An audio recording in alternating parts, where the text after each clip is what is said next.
Assalamualaikum warahmatullahi wabarakatuh. Kaum muslimin dan muslimat yang berbahagia,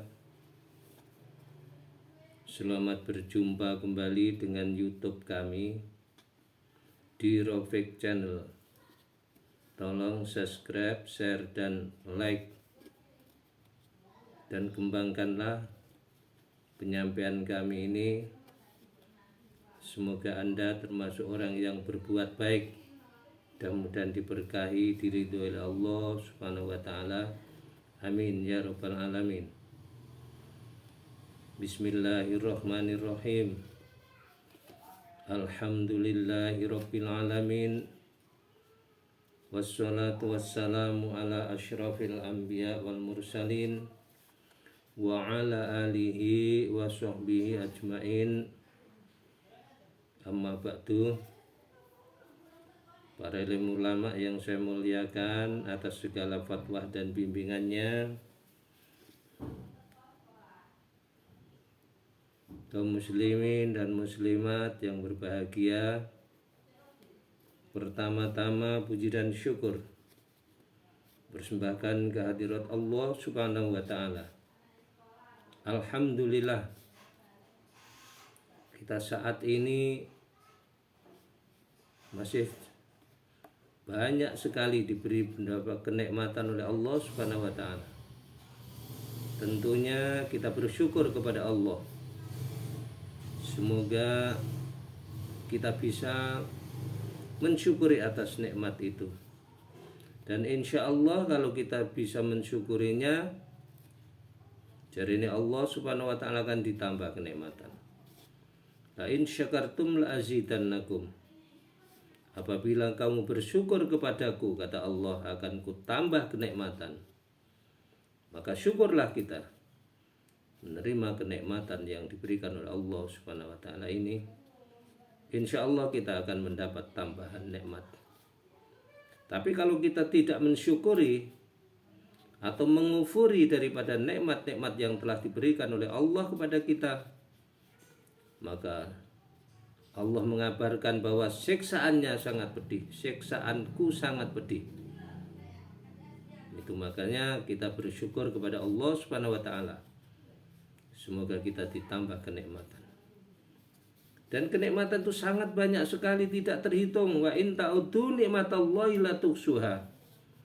Apabila kamu menghitung-hitung nikmat yang telah aku berikan kepadamu, tentunya tidak akan bisa menghitungnya.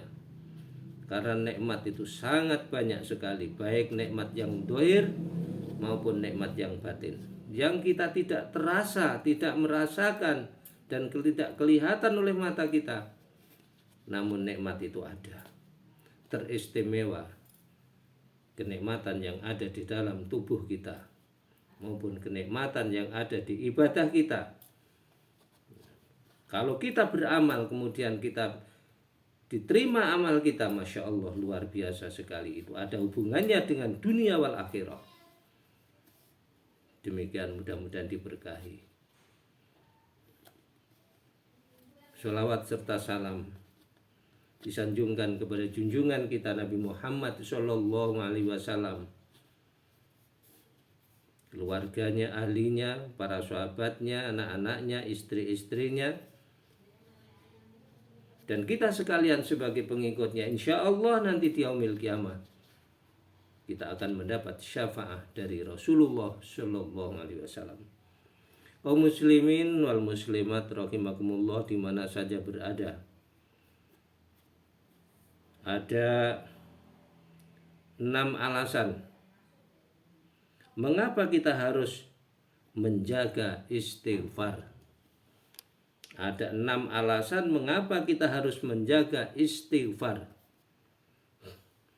Yang pertama adalah istighfar akan menyelamatkan kita dari kemaksiatan. Kalau istighfar kita jaga dan kita kembangkan, kita baca, mutlak akan menyelamatkan kita daripada perbuatan-perbuatan maksiat, perbuatan-perbuatan yang melanggar undang-undang Allah Subhanahu wa ta'ala. akan teratasi oleh istighfar kita.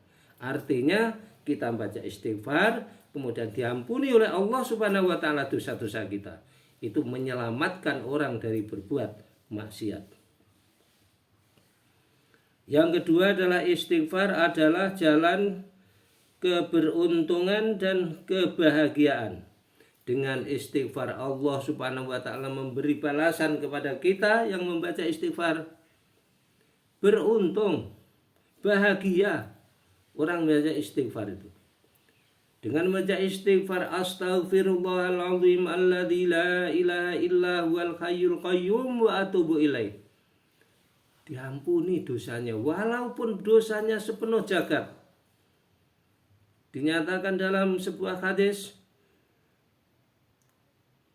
fi zubatil bahri, sebanyak pasir di lautan. Bagaimana pasir di lautan? Dari pasir Bali, pasir Sanur, pasir terus sampai ke Amerika sana, ke luar negeri sana. Semua itu dosa kita akan diampuni oleh Allah Subhanahu wa ta'ala. Makanya rajin-rajinlah baca istighfar. Kemudian yang ketiga adalah istighfar akan menghalangi datangnya azab. Istighfar itu menghalangi datangnya azab. Dengan baca istighfar sebenarnya Allah akan menghadap kita. Burung, karena sudah beristighfar. Orang ini jangan diganggu malaikat. Orang ini sudah beristighfar kepadaku. Tadi subuh dia istighfar. Tadi sholat tahajud. Dia beristighfar kepadaku. Jangan diganggu orang ini. Itu diselamatkan dari azab Allah. Nah, itu luar biasa sekali. Kemudian yang keempat adalah istighfar akan mengusir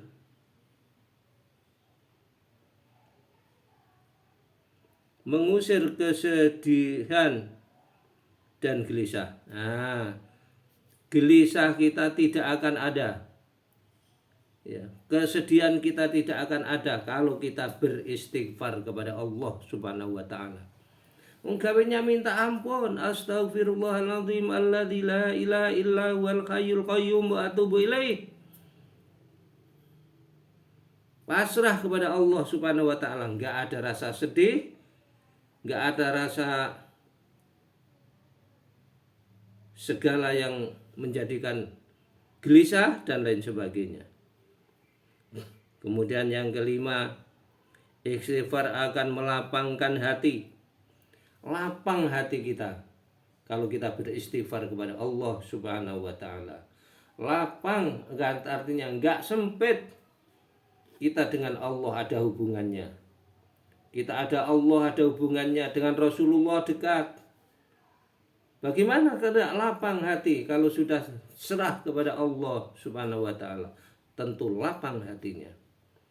Yang kemudian yang terakhir, yang keenam adalah istighfar adalah media pembersih hati. Hati kita akan suci bersih kalau kita selalu beristighfar. Pembersih hati.